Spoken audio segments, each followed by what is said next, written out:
ya, cuman hanya seperti itu. Makanya Pak Kadis pun banyak bertanya-tanya terhadap saya ya, kelanjutan daripada yang 10,5 M. Asli dan bisa dipakai di hari jadi nanti. Ya. Jadi kita kupas, kita padatkan lagi, kita grader lagi yang menyonya. Kebetulan kita juga ada alat kan, Bang Rauf? Ada alat berat berupa beko yang ada grader. Kemungkinan tadi kurang lebih 1 minggu ke depan kita sudah bisa mulai berkontrak, karena saat ini kita sudah membahas klausul-klausul kontrak yang akan nanti kita laksanakan. Luas lahannya mungkin 3 hektar, Pak. 3 hektar. Luar hampir 3 hektar. Luas tampak depannya panjang berapa, Pak? Bangunan keseluruhan hampir hampir 6.000 meter persegi. Hampir 6.000 meter persegi untuk bangunan. 6.000 meter persegi. Sementara coba sekarang untuk volume jalannya saja dengan yang tempat parkir itu luas kan? Iya. Tuh guys, jangan mengira.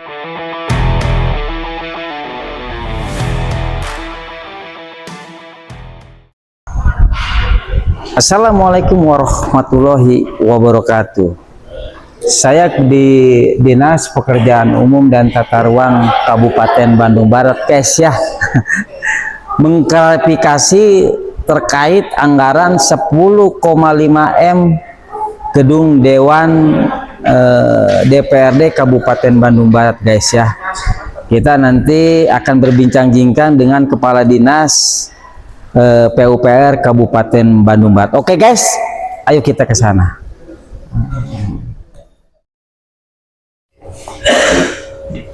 Oke guys, assalamualaikum warahmatullahi wabarakatuh. Sampurasun, Rampes, Wilujeng siang. Oke. Kebetulan saya sekarang berada di ruangan Kepala Dinas PUPR ya Pak. PUPR Kabupaten Bandung Barat ya kan. Luar biasa nih. Terima kasih Pak Kadis ya. Waktunya meluangkan buat channel Bang Rauf, Pokja Wartawan Kabupaten Bang Rauf. Siap. Meluruskan terkait berita viralnya ya tentang finishing gedung yang kalau disebut kalau ketua Pokja mah gedung putih. Gedung putih Pentagon. Pentagon, gedung putih DPRD Kabupaten Bandung Barat. Luar biasa. Ini gedung mungkin sebagai ikon ya. Betul. KBB ya. Satu mungkin terbesar di seluruh Indonesia, bahkan mungkin istilahnya gedung dewan yang ibaratnya fasilitas lengkap seperti itu. Baru-baru ini saya bikin konten terkait finishing ya, 10,5 M. Saya ingin menjelaskan secara detail ya, jangan sampai publik bertanya-tanya terus melalui WA pribadi apa dan lain tentang buat apa sih, kenapa besar begitu aja hanya membuat pos jaga, 2 laporan parkir dan penyedia air, bukan instalasi ya. Instalasi sudah ada ketika gedung dibangun itu sudah ada. Jadi kenapa sih sampai besar gitu 10,5 M ya? Sampai bertanya-tanya ya Pak Kadis ya. Aduh, saya jadi bingung. Saya tidak menjelaskan karena secara rinci saya hanya memberi suatu input kepada bahwa finishing gedung dewan itu 10,5 itu tidak termasuk mebel ya, cuman hanya seperti itu. Makanya Pak Kadis pun banyak bertanya-tanya terhadap saya ya, kelanjutan daripada yang 10,5 M. Saya ingin secara bahwa jangan dinilai KBB itu masalah wae ya, viralnya masalah wae. Jadi di luar itu berita-berita JJ bupati alus-alus tenggelam, Mbak. Ya, harus imbang ya. Ya, harus imbang. Makanya saya jelaskan kepada publik ya. Kebetulan saya sekarang itu dengan Kepala Dinas PUPR. Bapak siapa, Pak? Ridwan. Bapak Ridwan. Nah, ini PPK ya. Yang tahu sedetail-detailnya tentang anggaran yang 10,5 M. Yap. Buat apa saja berapa yang sudah diterserap, berapa yang memang istilahnya kondisi yang sudah dijalankan sampai saat ini ya kan, masa kerjanya berapa ya kan. Nah itu oke guys ya. Untuk lebih lanjutnya kita serahkan kepada Kepala Dinas PUPR Kabupaten Bandung. Silakan Pak Kadis. Baik, terima kasih Bang Rauf. Aduh, ada kesempatan ini jadi kita juga bisa lebih panjang lagi ya. Memang kaitan dengan gedung Dewan itu kita ada tindak lanjut berkaitan dengan konstruksi untuk pendukung sarana fasilitas di gedung DPR itu. Kalau dilihat 10,5 miliar betul besar. Begitu Kalau besar untuk tipe rumah 27 sampai 36 gitu ya, Bang. Betul. Betul, gedung Dewan itu kan besar. Jadi yang 10,5 miliar itu kita bagi menjadi 2 kontrak, Bang Rauf, ya. Yang pertama 175 juta itu untuk pengadaan air bersihnya, yaitu kita mengadakan penyaluran penyambungan pipa air bersih dari pipa Perumda yang di depannya, kemudian kita sambungkan sampai ke utilitas ataupun sampai ke ground tank yang ada di gedung Dewan. Kemudian sisanya 10,5 M dikurang 175 di sekian. Itu ada beberapa kegiatan, Bang Rauf. Yang pertama yaitu untuk pagar, kemudian pos jaga, dua. Kemudian sarana lahan parkir dan akses jalan masuk, dan satu lagi pasien. Pasien itu yaitu untuk supaya air hujan itu tidak ceret atau masuk ke gedung Dewan ke dalamnya. Nah, jadi yang kemarin kita lakukan itu sebetulnya ini belum berkontrak kemarin itu, Bang. Belum berkontrak ya. Karena memang kita sengaja menjajaki supaya di dalam paripurna nanti hari jadi bisa terpakai ya. Tanggal 19 itu untuk paripurna. Jadi kita jajaki bagaimana nih lahan parkirnya, bagaimana akses jalannya. Ternyata ketika saya kupas itu memang sudah agak awal untuk pematangan lahannya udah keras, Bang, dan bisa dipakai. Jadi kemarin kita kupas dari alang-alangnya itu oleh dinas, Pak, Bang Rauf, belum kontraktual karena kan SPK-nya aja mungkin seminggu lagi ya, Pak ya, kurang lebih seminggu lagi SPK nih. Jadi kemarin itu kita kita kerja supaya tampaklah bahwa gedung Dewan itu asri dan bisa dipakai di hari jadi nanti. Jadi kita kupas, kita padatkan lagi, kita grader lagi yang menyonya. Kebetulan kita juga ada alat kan, Bang Rauf, ada alat berat berupa beko yang ada gradernya, kompleks itu jelas ada. Ternyata tampilannya seperti itu. Jadi itu belum masa kontrak, Bang Rauf. Belum masa kontrak karena kontraknya seminggu lagi ke depan. Sekarang di proses sanggah mungkin ya, proses sanggah. Jadi pagar itu nanti akan melingkar, Bang Rauf, ya, dari ujung sampai ke letter L ya, Pak ya. Letter L ke belakang. Samping. Belakang samping dengan depan tentunya. Terus ada 2 gerbang. Kemudian di tiap gerbang itu kita simpan atau kita buatkan pos jaga. Memang kalau melihat 10,5 miliar wah gede kalau untuk tipe rumah 36. Sementara kan kita tahu sendiri kan gedung Dewan itu kan lahannya luas sekali ya, Pak. Nah, satu itu, kemudian kita aksesi ke lantai ke jalan akses masuk. Itu pun melingkar ya, Pak ya. Kemudian di situ juga dengan konstruksinya hot mix. Nah, dan ada lapangan untuk upacara dan bisa sementara untuk dipakai parkir itu oleh paving block. Jadi total 10 miliar itu kita sudah lakukan kajian terkait dengan harga perkiraan sendiri. Harga perkiraan sendiri itu begini, Bang Rauf. Jadi kita misalnya ada 3 vendor atau 3 toko lah misalnya, 3 toko. Jadi kita tidak mengambil dari 3 toko untuk HPS itu, tapi 1 toko, tapi 3 toko. 3 toko ya. 1 tambah 2 tambah 3 dibagi 3. Artinya itulah harga satuan yang kita pakai HPS. Dan kalau misalnya itu terjadi apa-apa, HPS itu yang akan diberikan pertama, Bang Rauf. Markup tidak, gitu kan. Tapi kami ada datanya, evidennya berkaitan dengan survei kami dan untuk harga satuan, kan. Begitu juga dengan material yang ada semuanya pakai seperti itu di HPS-nya. Nah, ketika HPS masuk, itu kan pagu 10,5 miliar tuh. Itu pagu pasti turun ke HPS. Ya, turun ke HPS berarti turun sekitar 2%, 1% baik. Sekitar antara sekian lah, nggak total 10 karena 10,5 itu pagu ya. Dan pagu itu harganya harga satuan SK Bupati, harga tertinggi ya. Ketika masuk ke harga satuan pasar itu jelas lebih rendah ya. Biasanya ya memang sih biasanya kalau mencantumkan harga SK Bupati itu 10% ya dari pasar. Nah, kita turun, kemudian kita juga ada kontrak atau proses lelang. Jadi turunnya dari pagu ke HPS turun. Ya. Dari pagu ke HPS turun, harga pasar. Kemudian HPS itu dipakai standar untuk kontrak, Bang Rauf. Kontrak dengan rekanan. Nah, kontrak itu kan ada kompetitor ya.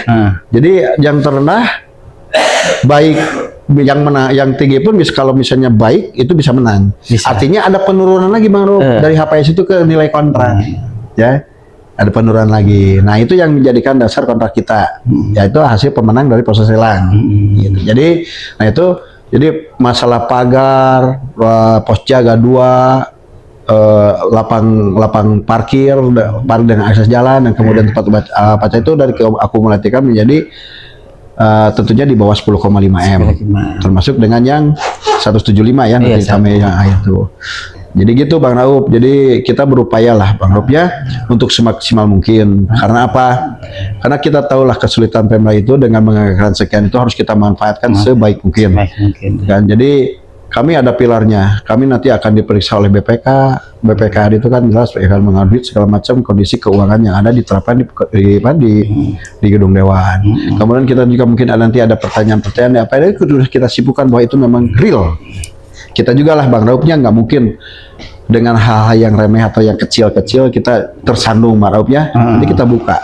Biasanya di gedung ini kita sulit sosialisasi Bang Raup ya. Kita sosialisasi dengan si user aja si pemakai. Tapi kalau misalnya jalan, saya temunya udah bukan memberi lagi surat memulai pekerjaan, tapi kalau jalan misalnya, saya sosialisasi Bang Raup. Iya. Saya misalnya jalan Kebon Kelapa Pasir Calung, ini ada berapa desa yang terlewati, saya masuk ke kecamatan Bang, saya undang kepala desa, tokoh, Forkopincam, Kapolsek dengan Dan Ramil, dengan tokoh masyarakat, kita jelaskan di situ, speknya seperti apa, nilainya seperti apa, terus kita anggaran dari mana, detail. Artinya masyarakat sekarang menjadi terang benderang, saya sosialisasi di kecamatan, gitu kan. Nah demikian juga kalau gedung Dewan beda ya Pak? Nah, kalau ada gedung Dewan beda, karena kita posisinya seperti ini yang saya sangat diinginkan. Jadi kita akan penjelasan secara visual ke masyarakat.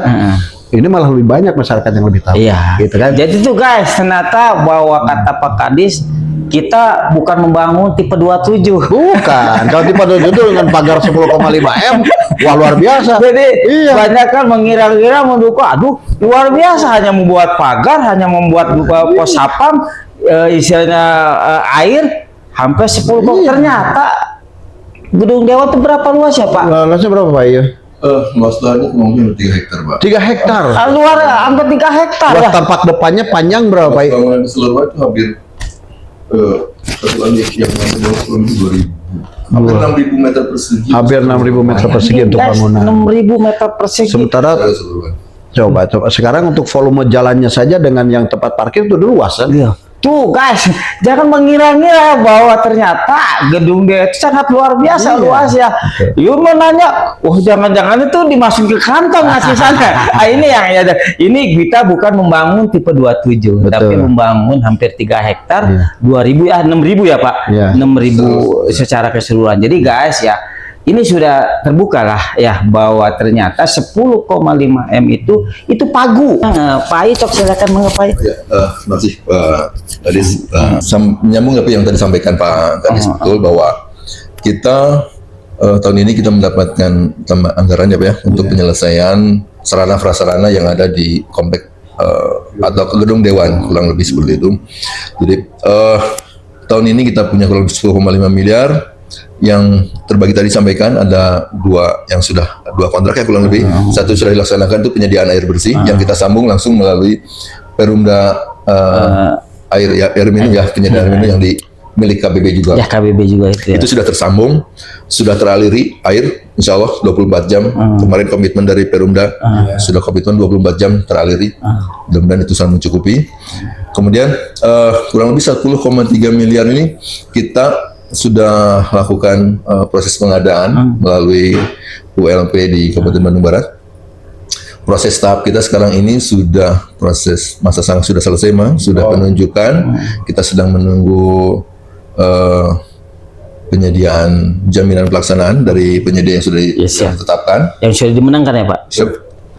Kemungkinan tadi kurang lebih 1 minggu ke depan kita sudah bisa mulai berkontrak karena saat ini kita sudah membahas klausul-klausul kontrak yang akan nanti kita laksanakan ya sebelum tertandatangan. Kita sedang pembahasan klausul kontrak seperti itu. Jadi kemungkinan 1 minggu ke depan kita sudah mulai berkontrak. Ya sudah mulai bisa melaksanakan pekerjaan nanti setelah penyerahan lapangan ya kepada penyedia. Betul. Kemudian dari yang 10,53 itu hasil kontrak kurang lebih di 94%, kemudian hanya sekitar 10 miliaran lah ada hasil penawaran. Kurang lebih ya. Kurang kalau nggak salah, 9, sekian. Itu pelaksanaan yang akan dikerjakan, tadi sebelum sampaikan ada penyelesaian untuk jalan lingkungan di dalam komplek gedung DPRD-nya.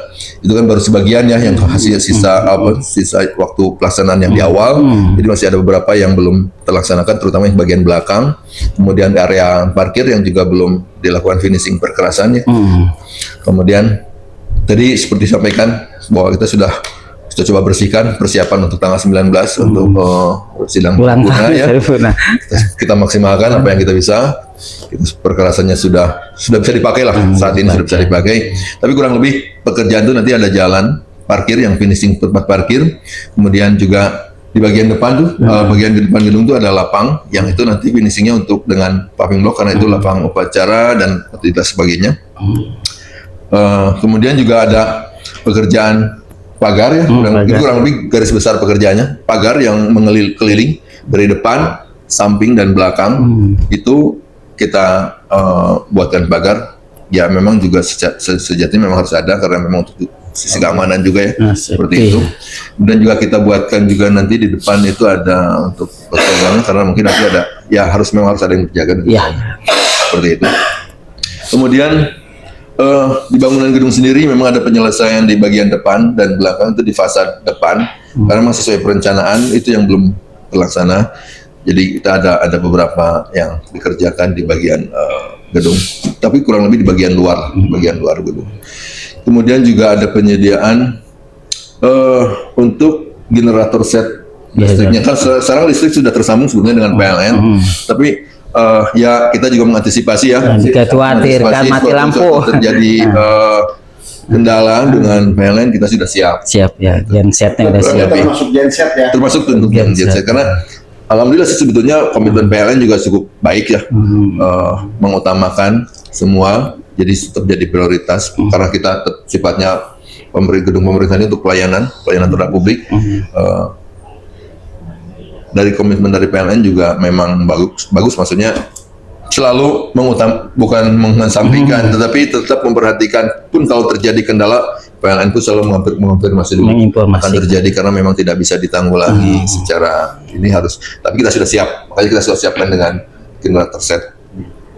Ya kita tidak mengharapkan pada saat ada rapat dan lain sebagainya kemudian.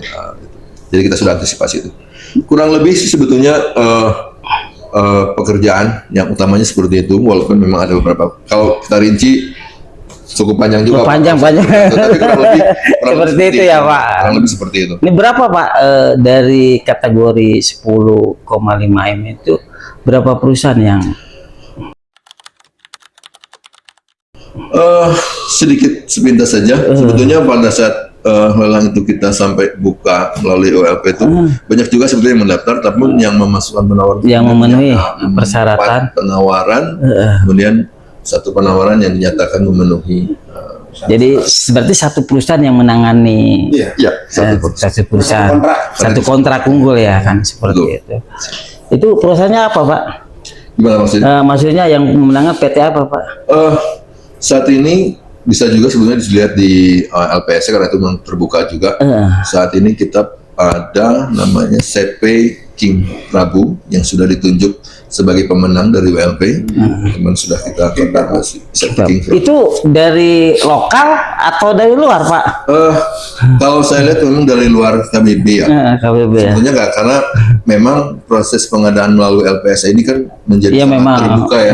Siapapun bisa, jangankan yang ada di KBB, yang dari luar KBB, bahkan dari luar Pulau Jawa pun bisa masuk karena memang itu secara ketentuan memang seperti itu. Jadi PT Prabu atau CP King Prabu. Waduh, luar biasa. Jadi dimenangkan oleh CP King Prabu. Ya nggak tahu ini dari Jakarta, dari mana Pak? Alamatnya dari Sukabumi Pak. Oh Sukabumi, ternyata Sukabumi yang menang. Masih dari Jawa Barat ya. Luar biasa ya, karena kalau dengar kalau saya ya Pak Kadis nggak asing gitu. Tapi itulah guys ya, kita sudah jelaskan oleh PPK ya, Pak I, Pak Kadis, ternyata dengan 10,5 itu hanya pagu ya. Ternyata dia dimenangkan oleh CP King Pabu ya. Ya mudah-mudahan Pak ya, dalam waktu dekat ini ya, setelah ulang tahun KBB tanggal 9 bisa pelaksanaan itu bisa Bisa segera. segera ya. Anggarannya ada Pak? Anggarannya ada? Anggarannya ada. Oh, anggarannya ada. Jangan sosialisasi jalan beri di anggarannya. Ada. Ternyata guys, anggarannya ada. Kita Tinggal berani melelangkannya, itu sudah ada di DPA. oh, sudah ada di DPA. Jangan-jangan ya. Kadang-kadang kan gini Pak, menjanjikan jalan tiba-tiba yuk ya ke sosialisasi anggarannya Itu di kabupaten kota lain. Oh, alhamdulillah guys, ternyata anggaran 10,5 itu dari pagi itu sudah ada di DPA ya. Tinggal pelaksana ya Pak. Insya Allah, insya Allah. Saya sebagai channel Bang Raup, Ketua Pokja Wartawan Kabupaten Bandung Barat, terima kasih Pak Kadis sudah Sama-sama, Bang menjelaskan. Raup. Pak I sebagai PP menjelaskan sedal mungkin. Omat, jangan saya yang menuduh saya, kawadannya bahwa ketua Pokja diam ini bungkam ya kan, tapi saya sudah ternyata saya sudah klarifikasi tadi seperti ini bahwa ini sedang dilaksanakan ya, kontrak sudah ya Pak, Kodak belum? Segera. segera ternyata kontrak segera kemarin awal unggul ya Pak pembuka Proses pengadaan sudah selesai. itu, jadi intinya adalah ini gedung dewan ya, gedung rakyat. Nah, harusnya dewan juga harus bisa memfasilitasi rakyat ya Pak. Jangan kita sudah sediakan tempatnya yang bagus ya, yang mewah dibanding kabupaten yang lain ya. Dewannya juga harus pro ke rakyat. Itu aja guys ya. Mudah-mudahan video ini bisa bermanfaat ya. Jadi hal-hal yang sifatnya negatif tentang istilah anggaran yang ada di kepala itu hilang semua. Sudah jelaskan. Itu aja guys. Assalamualaikum warahmatullahi wabarakatuh. Waalaikumsalam warahmatullahi wabarakatuh.